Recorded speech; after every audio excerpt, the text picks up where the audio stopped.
오늘 함께 하실 하나님 말씀은 마태복음 5장 8절 말씀입니다. 신약성경 마태복음 5장 8절입니다. 우리 다 같이 합독하시겠습니다. 마음이 청결한 자는 복이 있나니 그들이 하나님을 볼 것이미요. 아멘.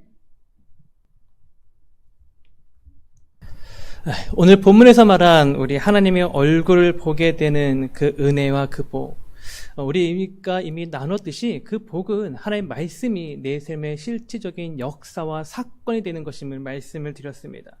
그 말씀이, 하나님의 그 말씀이 살아있는 역사가 되어서 내 삶에서 마치 하나님의 살아계심을 경험하는 것 같은 삶, 바로 그것이 하나님의 얼굴을 보는 복이라 말씀을 드렸지요.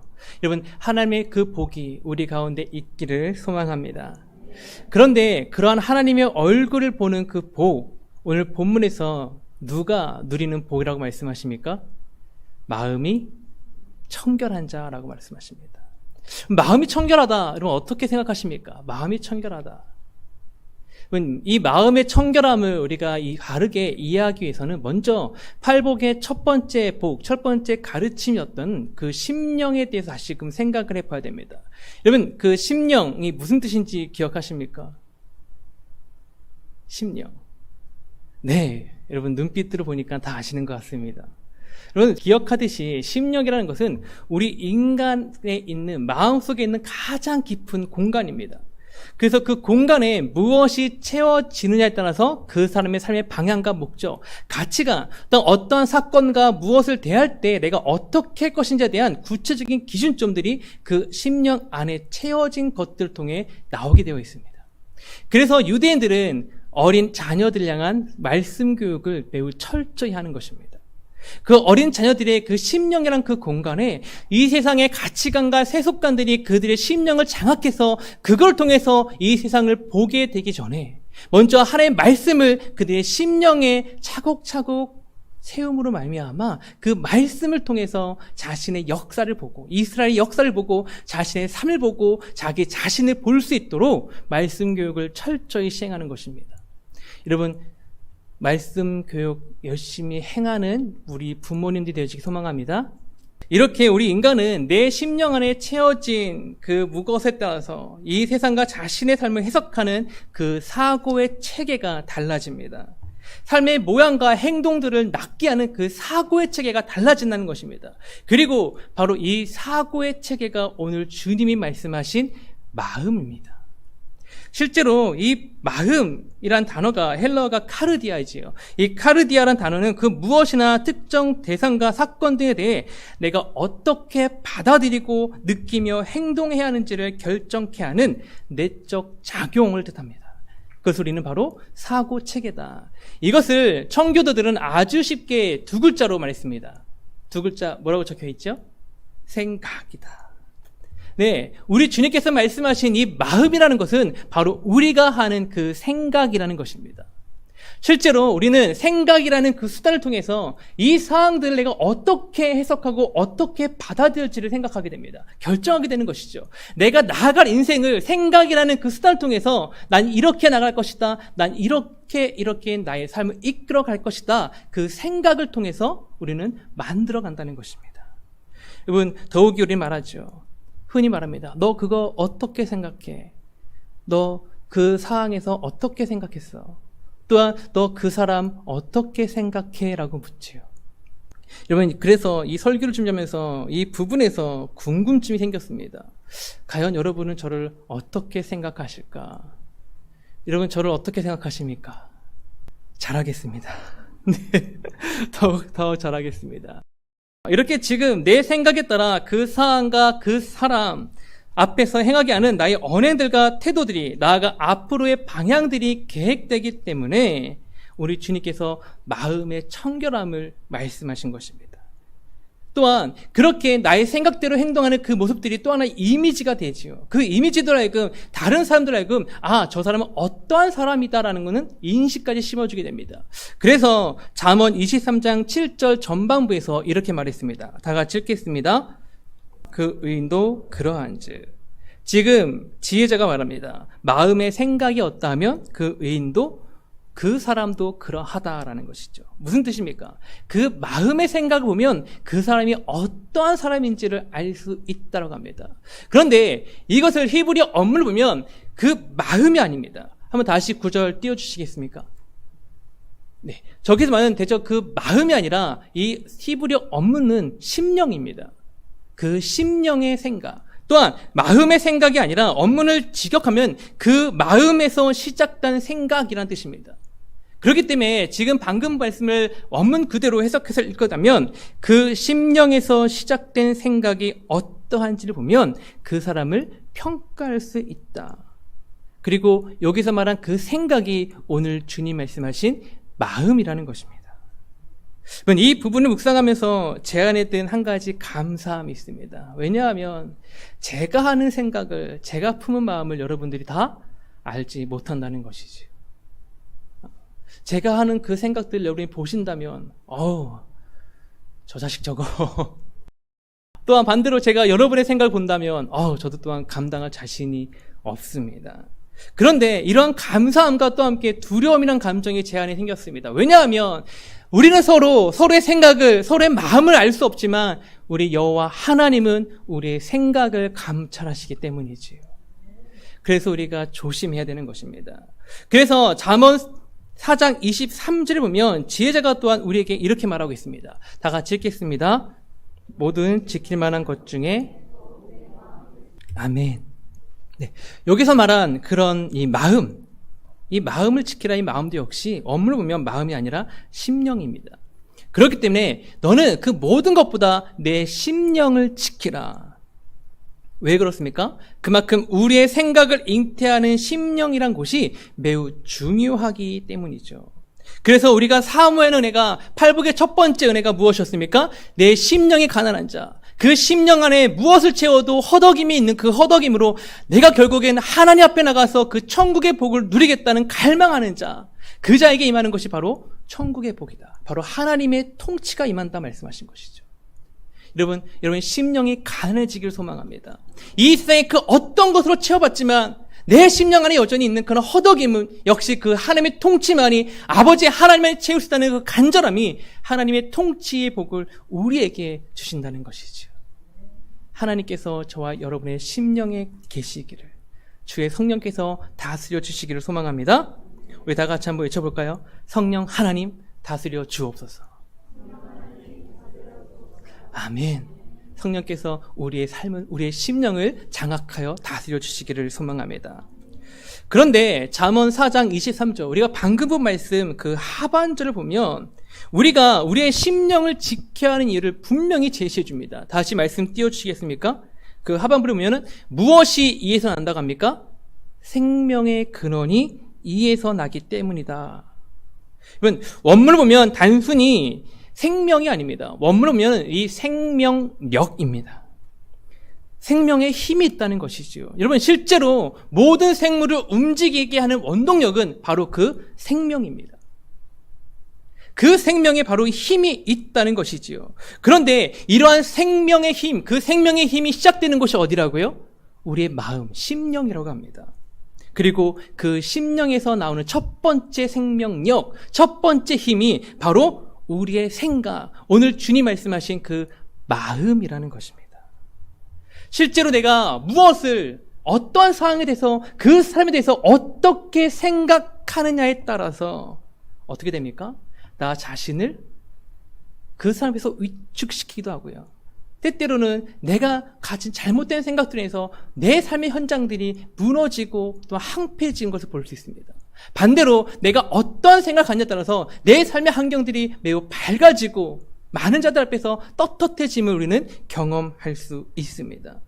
이러한 모습을 우리는 사울과 다윗을 통해서 아주 극명하게 볼 수가 있습니다. 사무엘상 18장 6절을 보면 사울왕이 골리앗 장군이 이끄는 블레셋과 전투에서 크게 승리를 거두고 그리고 다시금 유다로 들어옵니다. 여러분, 기분이 어땠을까요? 정말 이길 수 없을 것 같던 그런 골리앗 장군을 이겼습니다. 블레셋 대군을 이겼습니다. 아마 사울왕 개선 장군의 모습으로 아주 위풍당당하게 아마 유대 지경으로 들어왔을 것입니다. 역시나 많은 유대인들이 그 군대를, 사울왕을 비롯한 그 군대를 칭송하지요. 여러분, 그때 그 사울의 그 모습이 얼마나 멋졌을까요? 그런데 바로 그 순간 사울의 생각을 흔들어버리는 여인들의 찬양 소리가 들립니다. 우리 다 같이 말씀 사무엘상 18장 7절 같이 보겠습니다. 여인들이 떠들며 노래하여 이르되 사울이 죽인 자는 천천히요 다윗은 만만이로다 한지라. 우리 8절 9절 계속 보겠습니다.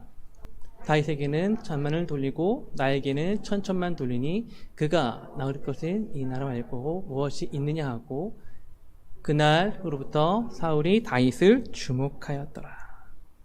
이 여인들이 왜 이렇게 노래했는지는 모르겠지만 이 노래소리에 사울이 무너졌습니다.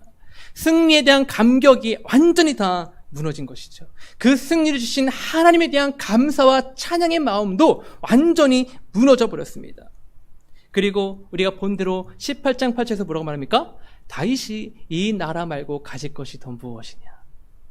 시기하기 시작한 것이죠. 여러분, 그 시기심, 여러분, 그 상황 속에서 왕인 자신보다 이제 막 등장한 다윗을 칭송하는 그 소리에 다윗을 시기할 수 있습니다. 문제는 바로 9절과 같이 그날 이후로 사울이 다윗을 어떻게 했다고요?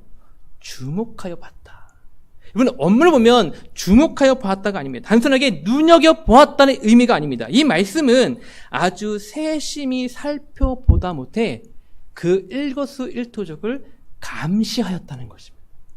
사울이 이날 이후로부터 다윗의 삶을 일거수일투족을 감시하며 그의 꼬투리를 잡고자 애썼다는 것이지요.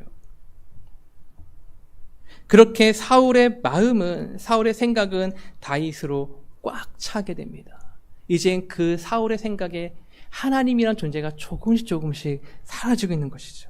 그리고 그 결과는 다윗에 대한 불신과 시기심뿐이었습니다. 결국 이후로 기록된 사울의 행보를 보면 한나라의 왕임에도 불구하고 다윗이라는 그 한 사람을 죽이기 위해 아주 모든 것을 다 쏘아 붓게 되지요. 다윗에 대한 시기와 질투로 가득 찬 그의 생각이 결국 그의 삶을 항폐케 만든 것입니다. 그런데 여러분, 그 항폐함이 사울의 삶만 항폐케 했습니까? 사울의 삶만 어둠에 갇히게 했습니까? 아니죠. 사울을 비롯한 다윗의 삶 역시, 그리고 사울왕과 함께 했던 모든 신하와 모든 군인들과 모든 사람들의 삶 역시 아주 깊은 어둠으로 끌어가는 그러한 일을 맞이하게 됩니다. 더욱 결국 나중에 사무엘상 22장에 보면 사울왕 어디까지 가게 됩니까? 하나님이 금하신 신접한 여인을 찾아서 엔도레까지 내려가는 영적 방랑자가 되고 맙니다. 여러분 어떠하십니까? 여러분의 생각은 여러분 무엇으로 가득 차 계십니까?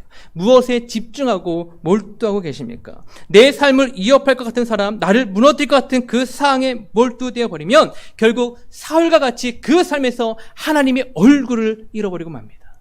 결국 사울과 같이 영적 방랑자의 길로 나아가게 됩니다.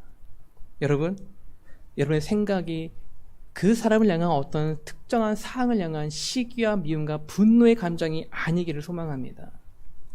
저는 사역을 하면서 정말 방금 전까지 저와 함께 재밌게 떠들고 놀던 그런 아이들이, 또한 저와 아주 기분 좋은 대화를 나누던 그런 권사님, 지사님, 장로님들이요, 싫어하는 친구가 오고 조금 어떠한 일 때문에 껄끄러워진 다른 성도님들이 오시자 갑자기 웃음을 멈추시고 입술을 닫아버리는 모습을 수없이 봐왔습니다. 웃음을 멈추고 입을 닫아버리는 것, 그럴 수 있습니다. 문제는 매우 심할 때는 그 행동과 그 언어까지 되게 부정적으로 달라진다는 것입니다. 그 사람에 대한 생각이, 그 마음이 시기와 미움, 분노에 완전히 빼앗겨버리는 것이지요. 물론 여러분, 공동체 생활하면서 모든 사람을 다 사랑할 수 없습니다. 그렇지만 그렇다고 그 사람에 대한 생각과 마음이 시기와 미움, 분노에 사로잡히게 해서는 안 된다는 것이죠. 여러분, 그렇다면 어떻게 해야 됩니까? 우리가 어떻게 해야 됩니까? 성경은 우리에게 딱 한 가지만 말해주고 있습니다. 하나님 앞으로 나아가 그 사람을 향한, 그 상을 향한 너의 감정을 토로하라. 억울함과 분노, 미움과 시기, 또한 그 질투, 그 알 수 없는 그 모든 감정을 흔한 말로 속이 시원해질 때까지 하나님 앞에 나가서 쏘아 부으셔야 합니다. 그렇게 모든 감정을 다 쏟아부으면요, 여러분 정말 놀라운 하나님의 은혜 한 가지를 경험하게 됩니다. 무엇입니까? 하나님의 만져주심입니다. 하나님 만져주십니다. 그리고 그 상황 속에서 내가 너와 함께하고 있었음을 우리에게 확신케 하시고 보여주십니다. 그리고 그 모든 상황 속에서 나를 이끌어가신 하나님이 있음을 다시금 깨닫고 확신하게 하며 그 사랑으로 다시금 찬양의 자리로 나가게 하십니다. 그렇다면 하나님께서 왜 나의 분노의 감정을 왜 그렇게 십자가 그 사랑으로 감싸주실까요? 왜 덮어주실까? 그 이유는 딱 한 가지입니다. 그 사람을 생각할 때, 그 사항을 생각할 때 이젠 그 분노와 시기와 질투와 그런 부정적인 감정이 아니라 그 사람을 덮고 있는, 그 사항을 덮고 있는 그 사랑의 십자가를 보게 하시기 위함입니다. 여러분, 이 은혜가 있기를 소망합니다. 여러분, 누구 때문에 아파하십니까? 어떤 사항 때문에 분노해 계십니까? 여러분, 그 사항을 덮고 계시는 주의 십자가를 볼 수 있는 우리가 되기를 소망합니다. 그 상처가 아니라 그 상처를 덮고 계신 그 십자가, 그 사랑을 봐야 되는 것이죠. 그리고 그 십자가 사랑을 볼 때 우리는 놀라운 변화 한 가지를 더 경험하게 됩니다. 그것은 미워하던 그 사람을 위해서 기도하는 자가 되는 거예요. 그리고 그 사람도 나와 같이 십자가의 은혜가 더 풍성해지기를 간절히 기도하게 됩니다. 그 자리까지 가야지만 우리가 비로소 성경에서 말하는 용서의 자리가 된다는 것이지요. 이번 우리 공동체가 서로를 향한 미움과 시기, 질투와 원망이 아니라 서로를 위해 십자가 그 사랑이 부어지기를, 우리 공동체가 온전히 그 십자가만 보이는 그 공동체가 되기를 기도하며 힘쓰는 저와 여러분이 되어지기를 소망합니다. 그렇게 아름다운 공동체가 되어지기를 소망합니다. 시기와 미움에 사로잡혔던 사울과 달리 다윗은 여러분 정말 이해할 수 없었죠. 왜 사울왕이 자신을 그렇게 미워하고 자기를 죽이고자 하는지 다윗은 도저히 이해할 수 없었습니다. 억울함과 분노뿐이었습니다. 하지만 다윗, 그 당시 여러분 사울왕이 사울왕을 피해 도망갈 때 다윗에게는 여러분 이미 많은 지지 기반이 있었습니다. 충분히 사울을 전복시키고 자기가 정권을 잡을 수 있는 힘이 다윗에게는 있었습니다. 많은 백성들이 다윗을 칭송했고 많은 자들이 다윗의 편에 서 있기 때문이죠. 그런데 다윗은 그냥 도망가 버립니다. 그리고 그 홀로 그 두려움 안에 거해 버립니다. 왜 그랬을까? 왜 다윗은 그렇게 했을까? 그것을 보여주는 그 말씀이 있습니다. 다 같이 사무엘상 24장 5절 6절 같이 보겠습니다. 읽겠습니다. 시작.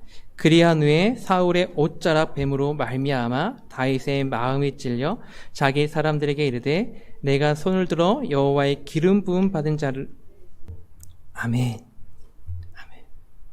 여러분, 지금 말씀은 여러분 잘 알다시피요, 또 우리 사자 목사님께서 오늘 오전에 또한 설교하셨죠. 그 다음 이야기입니다. 다윗이 자신이 숨었던 동굴에서 볼일을 보는 사울의 옷자락을 베고 나자 우리 하나님께서 다윗에게 하신 일을 지금 기록하고 있는 것입니다. 여러분, 우리 많은 사람들 볼 때도 역시 너무나 좋은 기회가 분명합니다. 그곳에 있던 모든 사람과 모든 사람들의 소리가 좋은 기회다라고 말합니다. 하나님이 이렇게 하셨다 말합니다. 네, 실제로 여러분 사울이 자신의 이끌었던 그 많은 군대를 뒤로하고 그 동굴로 가게 하신 것, 그 순간 하필 배가 아파서 뒷일을 보고 그 많은 동굴 중에서 그 동굴로 가게 하신 것, 하나님의 역사입니다. 하나님께서 함께 하시기 때문에 가능한 것입니다. 다윗의 편에 하나님이 서 계시기 때문에 하나님께서 그렇게 역사하셨다는 것이지요.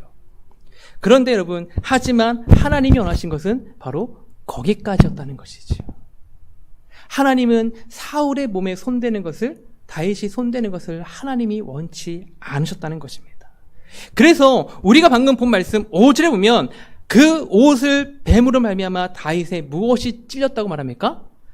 마음을 찔려. 원문을 보면 마음을 찌른 것이 아니라 다윗의 생각을 깨트리셨다라는 뜻입니다.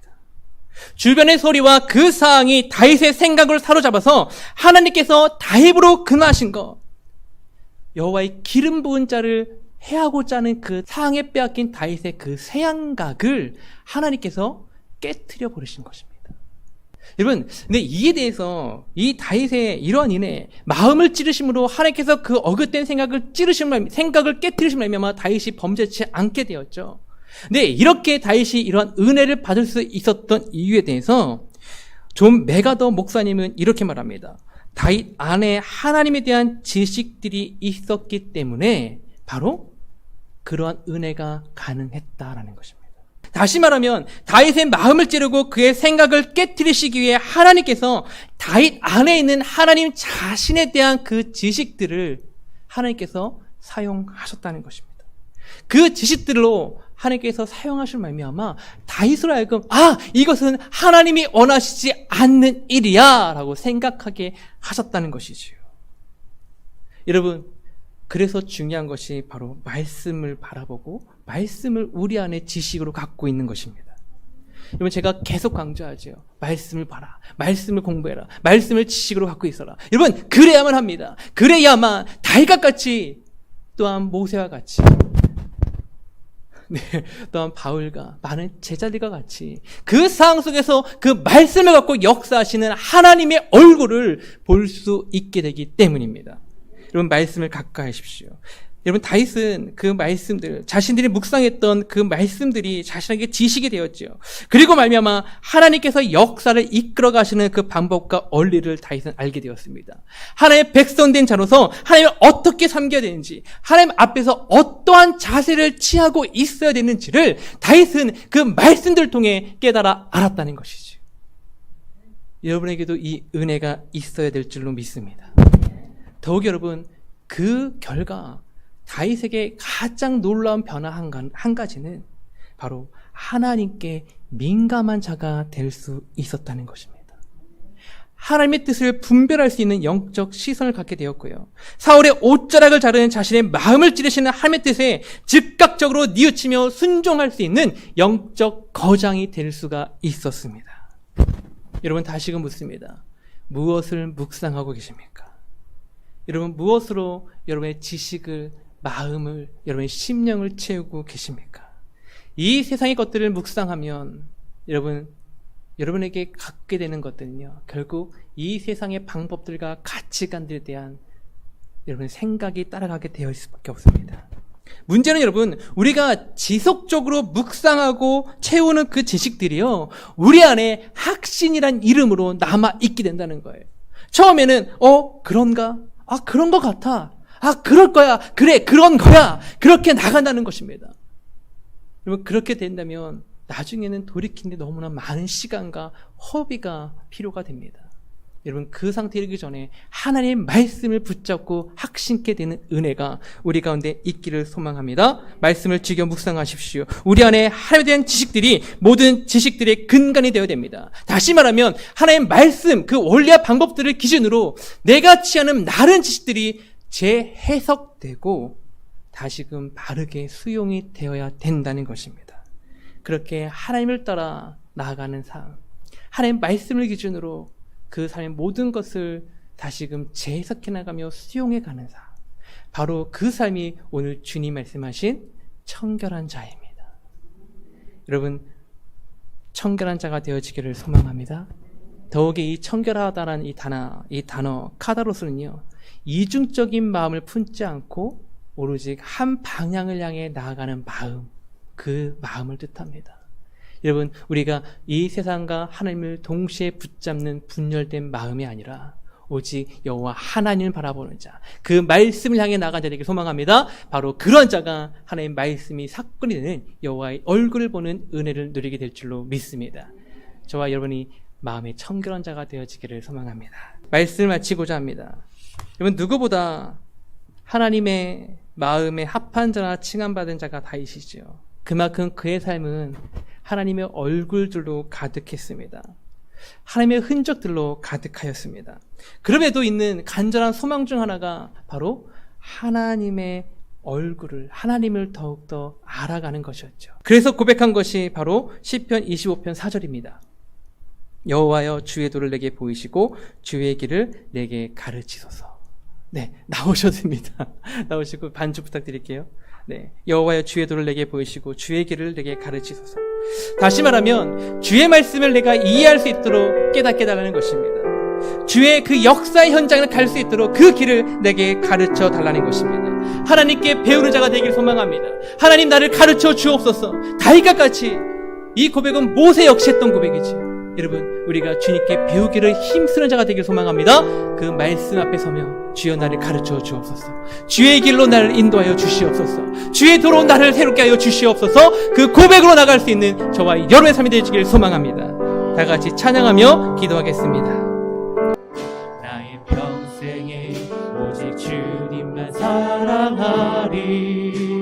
주님 품 아래 아이와 같이 나의 일생에 많은 고통 찾아와도 주님과 함께 이길 수 있으리. 주의 손 나를 붙드사 감당할 힘 주시네. 주의 말씀 바른 길로 나를 인도하시네. 하나님 나를 인도하소서. 십자가의 길로만 나게 하소서. 하나님 나를 인도하소서. 하나님 나를 인도하소서. 주의 얼굴을 내게 보이고 다시 봅니다. 하나님 나를 인도하소서. 하나님 나를 인도하소서. 십자가의 길로 가기 원합니다. 십자가의 길로만 가게 하소서.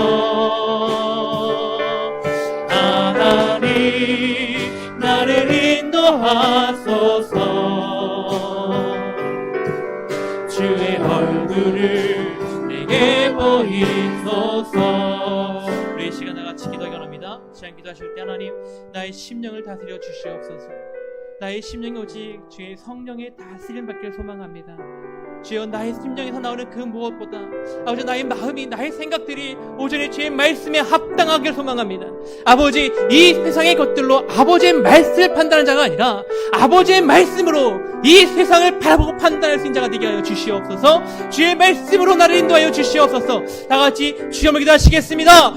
주여 기도합니다. 주님 이 시간 한 번 더 기도하기 원합니다. 이 시간 기도하실 때 다른 무엇보다 여러분 무엇 때문에 아파하십니까? 어떤 사람 때문에 힘들어하십니까? 여러분 그 사람 때문에 그 상황 때문에 여러분 마음속에 있는 미움과 시기, 분노와 또한 질투 주의 십자가로 덮여져야 합니다. 하나님 앞에 나가서 토로하십시오. 하나님 내가 이렇게 힘듭니다. 내게 이런 감정이 있습니다. 이런 분노가 있습니다. 주님 어찌합니까? 그 분노가 주를 가리고 그 시기가 여호와의 말씀을 가립니다. 주님 다스려 주옵소서. 그럴 때 그 감정 위에 주의 십자가가 덮여지는 은혜가 임할 것입니다. 그리고 다시는 그 상황을 생각할 때, 그 사람을 생각할 때, 그 말을 생각할 때 마음이 아픈 것이 아니라 그 사랑으로 인해 감사할 수 있는 자가 될 줄 믿습니다. 그 은혜가 있기를 소망합니다. 이 시간 주여 그 십자가로 나를 위로하여 주옵소서. 그 십자가를 덮어 주시옵소서. 나의 상처난 마음을 만져 주시옵소서. 우리 다 같이 주여 기도하시겠습니다. 주여 아버지 기도합니다. 아버지 원합니다. 아버지 하나님 내 안에 아버지 하나님 말할 수 없는 미움과 시기와 질투가 있습니다. 아버지 그 누구에게도 아버지 밝히지 못했던 분노함이 있습니다. 하나님 만져 주시옵소서. 아버지 하나님 그